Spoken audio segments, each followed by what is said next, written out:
Valentine's Day is coming up in just a few days, a holiday devoted in principle to all things romantic, for many the time leading up to the day, or more often, the evening, and can involve a wide and confused mystery of emotions, expectations, imaginations, plans, capped off by elation or disappointment. It is not unknown for couples to break up over how or both of them miss Angry Valentine's Day. Some people take being alone and not in a romantic relationship as a sign that there is something wrong, damaged, or missing themselves, or in some cases, in others.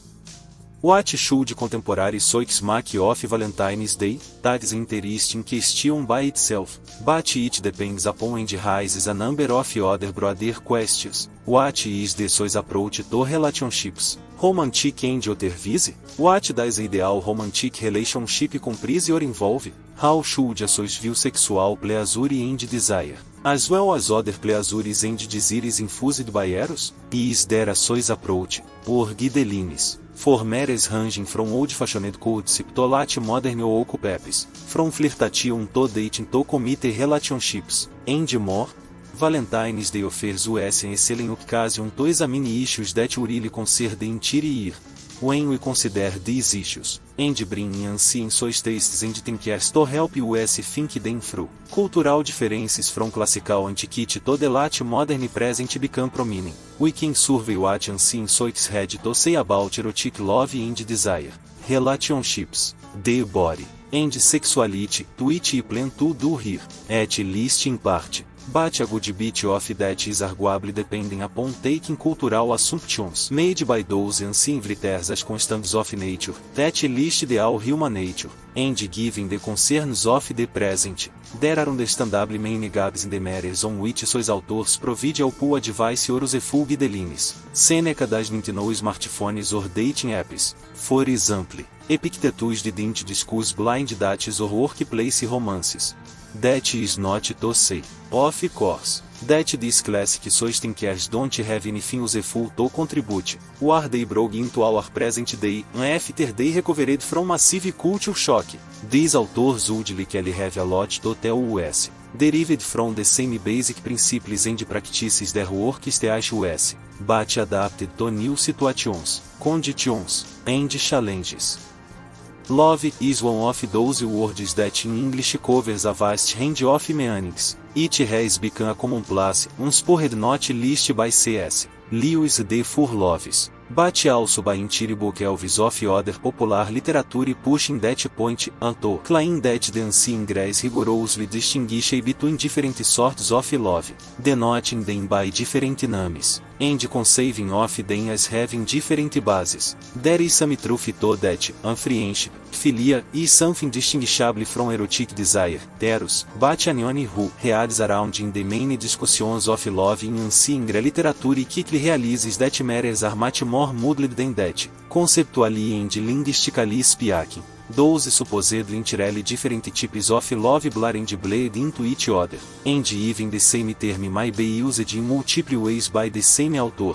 One interesting example, particularly Germany to Stoicism, comes from Aurelius Stoicism epitome of Stoic ethics, where he tells us that the wise person, and because that person lacks none of the virtues, and not only behaves sensibly, non-ethicus, and dialecticus, but also convivially, sympathicus, and erotically, eroticus. 5b9. For the erotic person is also soaking off in two senses. In one sense the person is called erotic with regard to virtue as being a type of virtuovile person, in the other with regard to vice as a reproach, as in the case of the person made from erotic love, virtuovile erotic love is for friendship. They also say that the person who has good sense will fall in love. To love by itself is merely indifferent, since it sometimes occurs in the case of the bad person as well, but erotic love is not simply appetite, nor is it directed at some bad or base thing, rather, it is inclination to forming an attachment arising from the impression or appearance of beauty. 5b9, 10c, 11s, he explains. This likely sounds odd to modern ears in some respects, but familiar in others. According to Aurelius, The Stoics distinguished between good and bad forms of love, setting them within an already long tradition, you will find. For example, discussing of this distinction from several different perspectives in Plato's Symposium, we too often distinguish between different modes of this affect, that we may call by all sorts of names love, attraction, desire, lust, passion, just to name a few, and many do make that distinction along moral lines of good and bad. Notice another similarity: the good type of erotic love leads toward another closely related type of affection, i.e., friendship. The Stoic wise person, at least according to Aurelius, does not need to like or desire a person solely for his or her personality. Physical attractiveness can provide a starting point, a spark that ignites the flame of love. But the character, the personality, the moral condition of the one loved or desired that provides the fuel to sustain a both rational and affective relationship. Erotic love as an inclination to forming an attachment arising from the impression of beauty, that's not a definition many of us would naturally come up with. It does appear to be one that Stoics consistently used. You will find a very similar formula in Diogenes Laertes' summary of Stoic doctrine, 7:13, varying just a little in the wording, though English translations diverge from each other considerably. Cicero also confirms this formula in the Tusculan Disputations. In fact, the Latin translation makes any ambiguity of meaning in the Greek perfectly clear. It is an endeavor to form a friendship, con autem amicitiae faciendae, and it arises from the appearance of beauty, ex pulchritudinis specie, 4:34. When we compare them, an interesting tension arises from these three discussions, which may reflect disagreements or at least worries in the Stoic school about this emotion or affect of erotic love. Diogenes Laertes sets out what we might call a pessimistic position. He tells us that the Stoics thought that erotic love was just one of the modes of desire, epithumia. Stoic classifications of affect make desire, fear, pleasure, and pain the four main passions or emotions, and that good people will not feel this emotion. It is only the rest of us who are affected by it. Given this, the Stoic Procopton then will simply have as little to do with erotic love as feasible.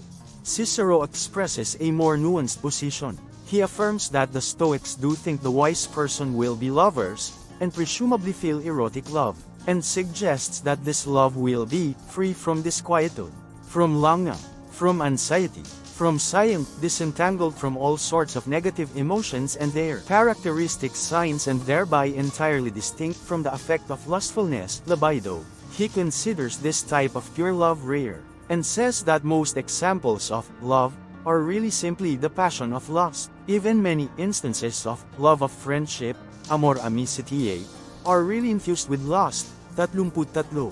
He cautions against the madness, furor, of love, and says that there is no disturbance of the mind so violent, 45. Erotic love might remain within limits, but those are limits that it gives to itself, 33. As we have seen, Aurelius expresses a much more positive evaluation of eros. He distinguishes between two distinct senses of erotic love, the problematic one that is among the desirants. He qualifies as violent cases of erotic love, erotes phodroi, 10b. When it comes to the better type of erotic love, it is not merely something a good person or wise person can feel and be motivated by. Love is not simply understandable, or even normal, but ultimately an indifferent. As Aurelius represents the Stoics, they teach that the wise person ought to have erotic virtue. In fact, he says, the wise person is erotic ally inclined, eret icon einai, and will fall in love with those who are worthy of erotic love, Axerastin. 11. Which of these three perspectives on the place erotic love might have in Stoic philosophy and practice should we adopt? How the Stoic should conduct him or herself within the context of romantic or erotic relationships, once they are established, is another area that is rather underdeveloped in the classic Stoic literature we do possess. We can't be sure what teachings or discussions might be found within lost texts like Zeno's Of Life According to Nature or Chrysippus, Of the Good, and it's not entirely clear what we ought to make of claims that Zeno advocated a community of wives and children in his Republic. We do know, from Diogenes Laertes, that Zeno's students did thematically study the matter. Ariston authored a dissertations on love, and Plinth's works of marriage, of love, and of friendship. The latter's own student, Spherus, reportedly wrote dialogues on love. If we possessed these writings, no doubt, we would have a much more complete picture of Stoic teachings about erotic love and relationships. Still, we do possess some useful discussions. For instance, in Lecture 13 Musonius Rufus focuses on the chief end, or you might say, main point, of marriage. A hasty read of this lecture might construe Rufus as subordinating sexual desire and intercourse entirely to the purposes of procreation. But let's look closely at what he does say. The primary end of marriage is community of life with a view to the procreation of children. The husband and wife, he used to say, should come together for the purpose of making a life in common and of procreating children, and furthermore of regarding all things in common between them, and nothing peculiar or private to one or the other, not even their own bodies. What a committed relationship ought to involve a relationship that really is, in accordance with nature, is a developed and ongoing intimacy, a common life lived and experienced together. In fact, as he points out, you don't even need a marriage to make babies. Just having heterosexual sex will do that. The birth of a human being which results from such a union is to be sure something marvelous. But it is not yet enough for the relation of husband and wife, inasmuch as quite apart from marriage it could result from any other sexual union, just as in the case of animals. What else is needed? He tells us a good marriage involves companionship, mutual love, and a constancy of action and affection. Where, then, this love for each other is perfect and the two share it completely, each striving to outdo the other in devotion, the marriage is ideal and worthy of envy, for such a union is beautiful. But where each looks only to his own interests and neglects the other, or, what is worse, when one is so minded and lives in the same house but fixes his attention elsewhere and is not willing to pull together with his yoke-mate nor to agree, then the union is doomed to disaster, and though they live together, yet their common interests fare badly. Eventually they separate entirely, or they remain together and suffer what is worse than loneliness. In Rufus' view, and I think this can be regarded as a more general Stoic view, this requires character and commitment on the part of both members of the relationship. One's family or birth, one's wealth or possessions, even whether one is physically attractive or not, these do not matter so much. In fact, just being healthy or being of normal appearance is good enough. What then is important?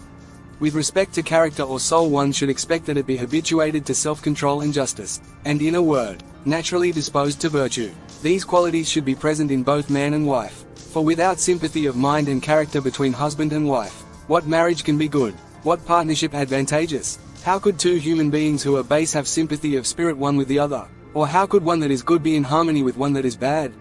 When it comes to love, erotic relationships, and friendship, there is considerably more that could be drawn out and discussed in a systematic way from other Stoic thinkers and texts. Cicero, Epictetus, Seneca, and Marcus each have some points to contribute. Even Persius the poet, among other sources, might have something interesting to incorporate. For the sake of brevity, I'm going to leave that project for another time. What is most relevant here is that Stoics maintain scope for erotic desire and enjoyment within relationships. A relationship will not be durable, deep, or even, in other respects, enjoyable, if all one or both of the partners have to contribute lies entirely on the level of sexuality desire, attraction, activity, or pleasure. But within the framework of an erotic or romantic relationship, it is possible, or better put, desirable, to integrate the sexual side of the relationship with companionship, moral character, and friendship. This is where the good kind of erotic love, and perhaps even erotic virtue, would have its opportunity to develop most fully. What does all of this have to say to us in the present? Some of us might take this Stoic ideal of an excellent marriage between a woman and a man and extend it in two directions. On the one hand,